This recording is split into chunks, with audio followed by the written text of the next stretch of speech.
Halo, saya Adam Martin Immanuel. Pada kesempatan kali ini, saya akan menjelaskan tentang konflik dan pengelolaannya. Konflik dapat didefinisikan sebagai ketidaksepakatan antara dua pihak atau lebih tentang satu atau lebih dari permasalahan. Konflik sering disebabkan oleh alokasi sumber daya yang merupakan pendistribusian aset organisasi di seluruh produk, wilayah, dan segmen sesuai dengan prioritas yang ditetapkan oleh tujuan tahunan perusahaan. Jadi, perbedaan pendapat, perlindungan hak, dan persaingan untuk sumber daya yang terbatas akan menimbulkan konflik. Hal ini biasanya terjadi pada saat penentuan objektif tahunan perusahaan karena setiap individu memiliki harapan, persepsi, jadwal, dan kewajiban yang berbeda. Oleh karena itu, mengelola konflik adalah masalah strategis di semua organisasi. Dengan pengelolaan konflik yang baik, maka setiap individu akan secara bersama-sama mencapai objektif tahunan perusahaan.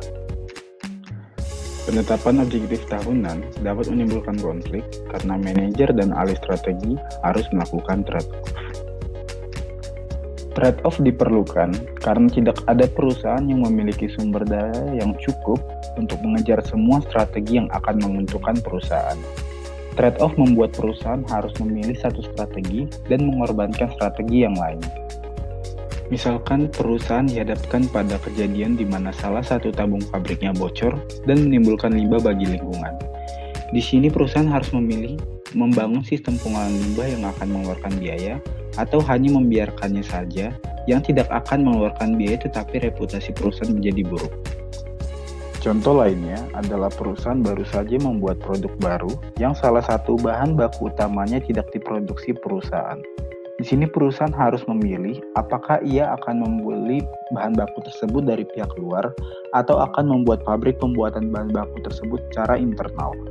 Contoh lainnya adalah menekankan keuntungan jangka pendek atau pertumbuhan jangka panjang, menekankan margin keuntungan atau pangsa pasar, menekankan pengembangan pasar atau penetrasi pasar, mencari pertumbuhan atau stabilitas, mengambil risiko tinggi atau risiko rendah, merestrukturisasi atau merekayasa ulang, menggunakan utang atau ekuitas untuk mengumpulkan dana, dan menggunakan karyawan paruh waktu atau penuh waktu. Pada umumnya, berbagai pendekatan untuk mengelola dan menyelesaikan konflik dapat diklasifikasikan menjadi 3 kategori. Yang pertama adalah penghindaran, 2 difusi, dan yang ketiga adalah konfrontasi. Penghindaran merupakan tindakan seperti mengabaikan masalah dengan harapan konflik akan selesai dengan sendirinya atau secara fisik memisahkan individu atau kelompok yang berkonflik.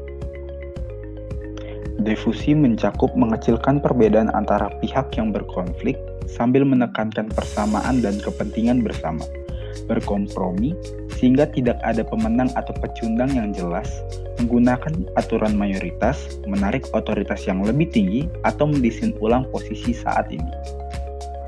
Konfrontasi dicontohkan dengan bertukar anggota dari pihak yang berkonflik sehingga masing-masing dapat memperoleh apresiasi dari sudut pandang yang lain atau mengadakan pertemuan di mana pihak yang berkonflik menyampaikan pandangan mereka dan mengatasi perbedaan mereka.